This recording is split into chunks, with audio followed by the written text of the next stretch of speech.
ಜನರೊಂದಿಗೆ ಜನತಾದಳ, ನಿಮ್ಮೊಂದಿಗೆ ನಾವು, ನಮ್ಮೊಂದಿಗೆ ನೀವು ಅಂತ ಇವತ್ತೊಂದು ಕಾರ್ಯಕ್ರಮ ಮಾಡಬೇಕು ಅಂತ ಸಾವಿರಾರು ಜನದೊಂದಿಗೆ ಜಾಲಹಳ್ಳಿ ಕ್ರಾಸ್ ಅಲ್ಲಿಂದ ಪಾದಯಾತ್ರೆ ಕೈಗೊಂಡು ಸಾವಿರದ ಎಲ್ಲ ಬೆಂಬಲಿಗರು ಮತ್ತು ನಮ್ಮ ಪಕ್ಷದ ಹಿರಿಯ ಮುಖಂಡರು, ಕಾರ್ಯಕರ್ತರು, ಎಲ್ಲ ಗ್ರಾಮಸ್ಥರು, ದಾಸರಹಳ್ಳಿ ಕ್ಷೇತ್ರದ ಜನತೆ ಕೈಗೊಂಡು ಅಲ್ಲಿಂದ ಪಾದಯಾತ್ರೆ ಸ್ಟಾರ್ಟ್ ಮಾಡಿ ಪಟ್ಟದಾರ್ ಚೌಟ್ರಿಗೆ ಬಂದು ಅಲ್ಲಿ ಕಾರ್ಯಕ್ರಮವನ್ನು ಉದ್ದೇಶಿಸಿ ಅವರು ಮಾತನಾಡಲಿದ್ದಾರೆ. ಇದಕ್ಕೆ ದಾಸರಹಳ್ಳಿಯ ಜನತೆ ಸಹಸ್ರ ಸಂಖ್ಯೆಯಲ್ಲಿ ಬಂದು ಈ ಕಾರ್ಯಕ್ರಮವನ್ನು ಯಶಸ್ವಿಗೊಳಿಸಿ ಅವ್ರ ಕೈ ಜೋಡಿಸಿ ದಾಸರಹಳ್ಳಿಯಲ್ಲಿ 2018ರಲ್ಲಿ ಏನಾಗಿತ್ತು ಅದನ್ನು ಮರುಕಳಿಸ್ಬೇಕು. History repeats again which repeats in 2018. ಅಂದರೆ 2018ರಲ್ಲಿ ಏನಾಗಿತ್ತು 2028ರಲ್ಲೂ ಕೂಡ ಅದೇ ಆಗುತ್ತೆ.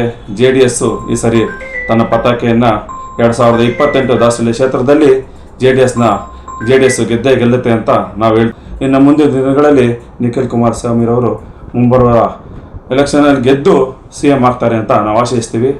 ದಯವಿಟ್ಟು ಎಲ್ಲ ನಮ್ಮ ಕಾರ್ಯಕರ್ತರು, ವಿಶೇಷವಾಗಿ ಕಮ್ಮಗೊಂಡಳ್ಳಿಯ ಕಾರ್ಯಕರ್ತರು ಹಾಗೆ ದಾಸರಹಳ್ಳಿಯ ಎಲ್ಲ ಕ್ಷೇತ್ರದ ಕಾರ್ಯಕರ್ತರು ಕೈ ಜೋಡಿಸಿ ಈ ಕಾರ್ಯಕ್ರಮವನ್ನು ಯಶಸ್ವಿಗೊಳಿಸಬೇಕಾಗಿ ಸವಿನೀಯ ವಿನಂತಿ.